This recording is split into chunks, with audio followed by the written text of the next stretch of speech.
Da, nakalutang guys. Yan. Makikita ko po sa inyo ang mga isdang nakalitaw po guys. Yan. Tago po tayo dito para hindi po tayo makita. Guys, nasa gilid lang guys. Kitang kita mo ayun oh.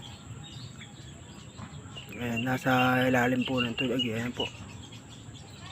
Ayan, ano po, ayan, nasa gilid lang guys.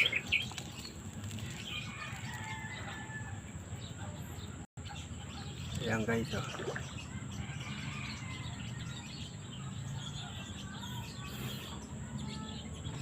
May work kasi tayo guys eh. Kung wala tayong work,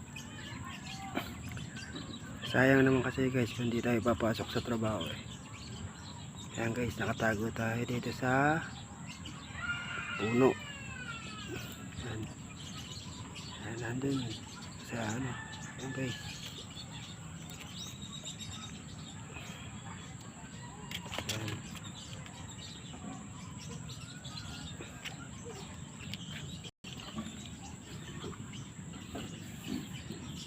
Ano guys eh, maliksi guys eh. Pagka nakita tayo, maalis.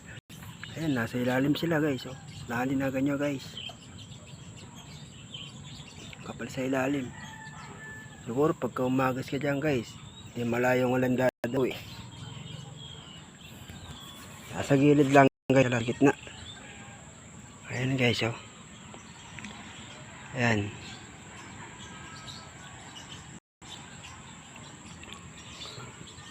Ayun pa yung iba guys, dami. Ayun. Ayun, hindi ka pwede lumapit guys, maaalis po. Ayan. Kaya, ayan guys. Ayan, ang video ko po na to guys, dalawa guys, pareho ko na pong i-upload. Ayan. Para po mapanood nyo po guys kung gaano ka-amazing yung hirap po na to. Ayan, daming isda guys oh. Yung iba guys nasa malayo, hindi ko na makuha yung video, hindi ko na mabidyoan guys. Kaya dito na lang tayo sa malapit. Ayan.